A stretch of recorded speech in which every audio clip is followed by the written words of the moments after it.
Hi, this is like my Sunday ritual that I do every morning. Is I change the ink in my ink pen. I use fountain pen for my writing. I have been using fountain pen for like the longest time. So to me, it's like a little ritual every Sunday morning that I will sit here at my rather messy desk, as you can see. I was looking at someone's YouTube video, and they were like saying that, oh no, you don't need a stabilizer, it's a total waste and all that stuff. But the reason why you want a stabilizer is because what it does is it stabilizes your footage. Now, some of us are very good by holding our camera, in the sense that when we are shooting, if this is my phone right here, that means when you're shooting, like you know how to hold the camera pretty still, and you can like pan it, and you can do a pretty good job on that. But some of us are just not very good at it. Like we forget. Because I'm editing a while and I'm really learning the software, I'm learning the idea of editing and storytelling, which is so fascinating when you really think about it. Is I tell myself, I look on my editing screen, I really zoom in, and I notice that I am making all these little shakes when I'm actually using it by hand. Even though I can be very still when I'm shooting, but I do notice that it shakes a little bit. I recently went on a trip with my wife, and I did not take my stabilizer because we were like, traveling very lightly. During this time, there was some problems with airports where there was not enough baggage handlers. All the bags were missing, and there's bags thrown all over the airports. Bags were getting lost. People were flying around without their bags because it was like a big mess. So we opted to just say, okay, listen, we're just going to take 2 bags, carry on, and that's it. We're not going to check any bag in at all. So we went really light, and because of that, I didn't carry my stabilizer. So, which was a big mistake actually. I had this bag on me, and I was walking the streets and holding my Sony ZV1 on a tripod stand, like a mini stand, and I was shooting everything, really cool stuff also.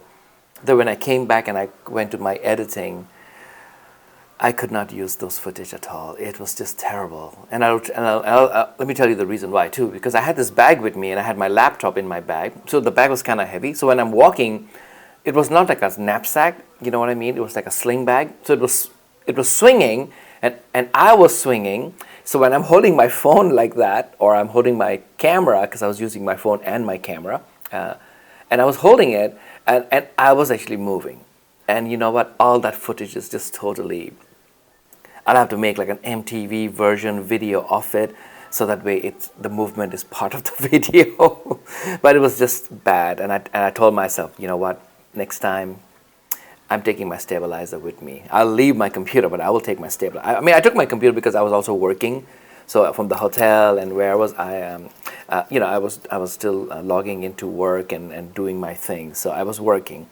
But next time, I am definitely taking my stabilizer because it is such a big deal. I can see how much the benefits are there of having a stabilizer. Now, if you are limited with the amount of money you have when you're starting out a channel and stuff like that, yes, don't go buy a stabilizer.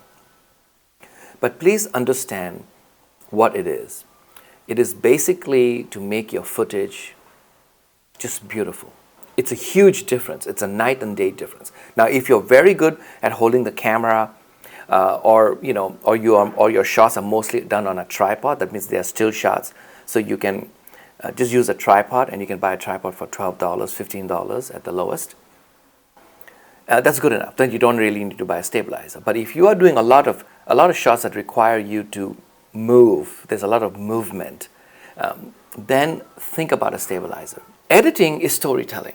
Editing is taking little pieces of clips and putting it together to make a story, to tell a story. Okay, that's what editing is.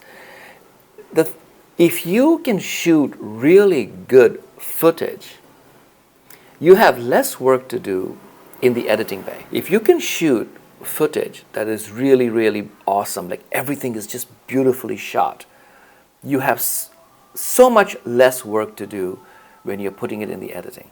But if you shoot footage and a lot of it is shaky, a lot of it is just has all these defects because it's moving, not correct, it's not focused and all that, then yes, in the editing you'll have to spend a lot of time trying to fix it, trying to put together the story. Especially when you're starting out, this is something to know, that your footage matters a lot.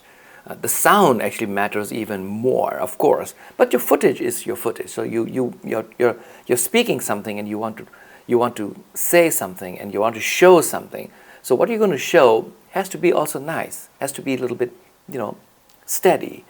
If you don't want to spend money buying a stabilizer, then please invest in a tripod, because I think that's pretty good. But when you're moving around, if you're doing travel vlogs, or you're doing any type of thing where you're walking around a little bit, like vlogging, and you know what?